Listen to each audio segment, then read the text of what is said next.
sustainability goes along with the traceability. And the traceability, is the only way to track, to check if the product is sustainable.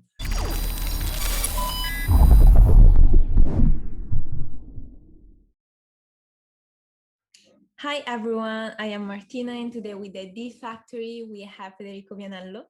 Federico is head of the traditional private label division at Novi Footwear, and he started working there in 2006 and launched in 2017 a new brand called Love Our Planet by Novi, which started as a private label project fully focused on sustainability and became in 2019 a self-standing brand with its own online shop. Today, we're going to speak about Love Our Planet and its commitment towards sustainability. Hi, Federico. Hi, Martina. Hi, everyone. It's a pleasure to have you here. Where are you right now? Thank you very much. It's a pleasure also for myself. At the moment, I'm at home. I'm kind of a smart morning working. This is the new trend, but it's sometimes it's also good to stay, on your own and to do the things. Amazing. Federico, could you tell us about your job and role as head of traditional private label and Love Our Planet at Novi? Well, it is a long journey. Actually, this month, June this year, I'm celebrating the 15 years in Novi, so it's a really long journey. When I joined Novi, my main, let's say, goal was to open the Italian market, which was not, let's say, established from the previously. The company was mainly focused on the Central European market, and then the plan was to open the Italian one. Therefore, we opened an office in Milan, a representative office. And from that day onwards, it has been, let's say, a step by step, a growing business. Not only in Italy. Today, I'm extending also we are extending the sales also outside in America, Central America, and North America, and let's say everything controlling by the traditional division. You actually are also head of Love Our Planet, which is the brand of Novi Footwear fully focused on sustainability. So what is Love Our Planet actually doing in sustainability? This has been a challenge that we started, as you said, in 2017, and when we first start thinking about, okay, we need to do something, also considering and thinking about the sustainability, and there were the first wins talking about these trends, and then we said, okay, let's try to use our power towards our customers and to try to push this kind of let's say sustainability into our products. The first start, let's say, has been not really super well received, I have to say, because the customers to whom we presented new materials, the new concept, recycled outsole, and so on, they were all saying, yes, very nice, but how to put them together, how to sell them together. None of them was envisioning the package, the full story. So 2-3 seasons after, we said, okay, why we don't think for them, and we prepare a full package, and then we launched this brand called Love Our Planet by Novi, and that has been the first, let's say, branded experiments that we did in Novi, because Novi is mainly a private label company, and we said, okay, we want to think for our customers. So we launched, we created the whole story, the packaging, the labeling, and this is the most exciting part because everything is new for us. So once we presented the full package in a properly way, we saw immediately the difference on the reaction. The people was not only, yes, nice, but how to, and the people were saying, yes, nice, this is what I want, and this is the way to go. So in let's say, I would say that we have been opening all the doors with our customers, and this is definitely can only be a growing journey. If you had to say which are the key values of Love Our Planet, so what are you delivering to the customers? Why it's a sustainable product, and which are its features? Our main goals, let's say, we like to focus our main goals in 4 values: the recycled, sustainable, eco-friendly, and vegan. These are, to put them all together, it's definitely a big challenge, and to keep them in a certain standards. The first question was how to do it. So which way, and to try to use also some natural resources to have a better impact on the processes and on the practices, which means more sustainable, and to try to use waste material. That's why, the first point, the first value that we like to let's say advertise and to claim is the recycled part, which we have on the upper, on the outsole, in many components of the outsole. Then we have the sustainable value, which is the second biggest one, that sometimes is, let's say, misunderstood from the customer, because at the moment, many people, let's say, misunderstands the sustainability with recycle. They think everything is the same. So it is for us the focus to say, okay, sustainability is part of all these 4 values that I'm describing. So the sustainability part, we focus was on as I was saying, on the processes, on the factory, on the production, and also in some material that cannot be recycled, but can be produced in an eco-friendly way, like our, let's say, synthetic material, which are water-based, and then they are without solvent. Let's say they are solvent-free. Then we have the vegan part. The vegan part, which is this is also quite a big word, and used in a very wide cases. But also this one, if you go into details, you really see that it's not only about using non-leather products, but it's also about whatever is coming from the animals, and simple things like a glue that normally in a factory is used to produce the shoes is on animal base. So we have to use also water-based glue, and that's why today our products are certified vegan 100% by an international German company. What do you think customers like most about the brand and about these 4 different values you mentioned?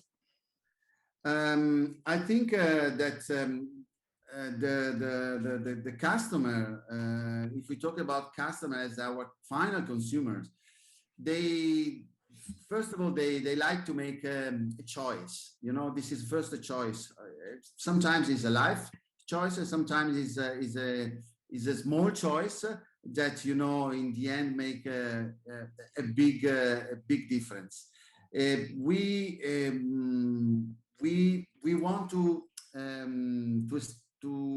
tell to our customer and what we are producing. This is one of the most difficult part to transfer to our final customer. They choose our product because they believe on the sustainability. They believe that there can be product produced in a more friendly way. They believe that something has to be done, even though it's not it's not important how big is the step that you do, but the important thing is to make a single step, a small step, as I was saying before. So this is, I think, this is the first things that push our customers and then our final consumer to buy and allow our planet shoe. In the end, and not the least, not the last, I would say that we have been also the first full collection, sustainable full collection in the market, because before there were only items by also important brands or some other brands, which they used to do one item and promote this item. And we have been really the first one offering a quite wide range of products. That's extremely interesting. I'd like to ask you, because you mentioned a step. So sustainability is like making many little steps towards an objective that it's a long-term objective. You cannot achieve sustainability in one day, let's say. What do you think has been the most difficult step your company and Love Our Planet has done towards its objective? Let's say that I have to say that the most difficult part is really it's really to transfer what we are claiming, because unfortunately there are a lot of let's say different procedures on different level of this sustainability, and the most difficult part is really to let our customer understand at which level we are, because we went really since the first day. We wanted to say, okay, we go sometimes we rush a little bit too much, I would say, but we wanted to really to go, we wanted to go deep into details. And this is at the moment, this is still the most difficult part, to transfer, to tell them, hey guys, we are claiming something that we can do, we can produce, nothing that we cannot. Our aim is to do what we promise to do, and this is really the most difficult part. The rest, technologies, materials, there is a big movement on this. And this can only grow in the near future. Everybody is working on this. It's like a little bit, if you can compare the vaccine, the last vaccine for this pandemic, where the entire world is working on, and this is also where this is the same. Every single supplier is working on a sustainability part. The key point is how to put them together and how to, let's say, to transfer to the final customer. How to transfer it to the final customer. You said your sustainability claims are based on what you can actually do. So let's say you are transparent, you are focusing your communication on being transparent. So I would like to ask you in a broader sense about the fashion industry in general. What do you think are the most difficult challenges the fashion industry have to face when dealing about sustainability issues for the future? We can also call them fast fashion companies. This is what they build up in the last 20 years, and they completely changed the entire world commerce. Before we were all focusing on, I buy one, but a good one, and it will last for a while. And then in the last 20 years, I don't need to buy a good one because I want to change every 6 months. And this has been the biggest change in the world commerce. I think that now the biggest challenge that these companies have to face, or are facing, is exactly this one, because sustainability means also, less consume, and try to reuse what you have, try to recycle what you have in a broad sense, and this will be the biggest challenge for this company, to be yet sustainable in this sense, but also keeping the business level at a certain level, because these two things, are a little bit clashing. But I believe that, and this is also what we are seeing from the market, that the people are willing, also to buy better product, and to pay much more attention on what they are buying. There has been also latest, I read a report that there is a huge increase of the final consumer about this sustainability, but to check, really to go into details what those products are made from or made at, and there is a big focus on this. This is the biggest challenge for them will be how to be sustainable and try to keep the business level. If you had a magic power, what would you do to make the fashion industry more sustainable? Well, in a perfect world, I would say there should be more circularity on the product, which means that you know, in a dream would be that we use some product and then we give back this product. This product could be 100% you know, recycled on all these components and then reused for other products. This will be really the full sustainability process, which means it is a really very challenging let's say a final goal. At the moment, I would say I don't want to drink too much, but for me it would be at least a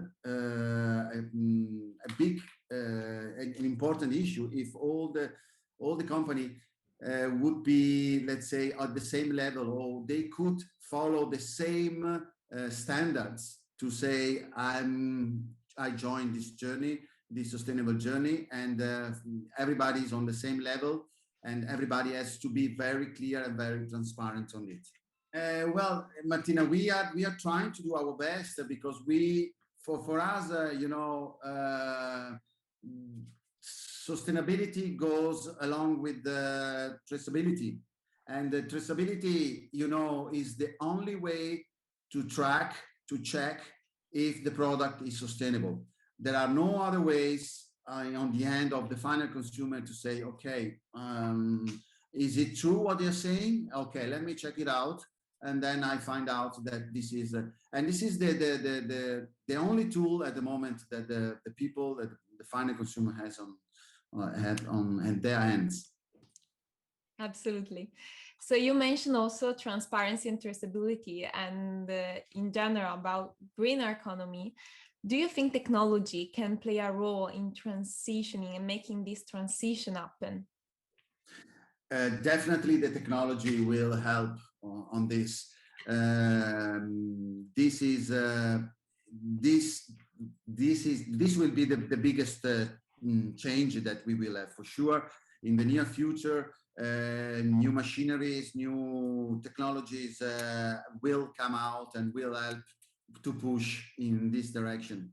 The thing is, you know, we also need to be careful, you know, because sometimes to reach a goal, you need to spend more energy. So in the end, it's not, you know, the final result is not really what we think it is sustainable, but to reach it is not sustainable. So this has to be done in a very, let's say, balanced way to try to reach the target, but without, let's say, creating more problems at the beginning of the chain, you know.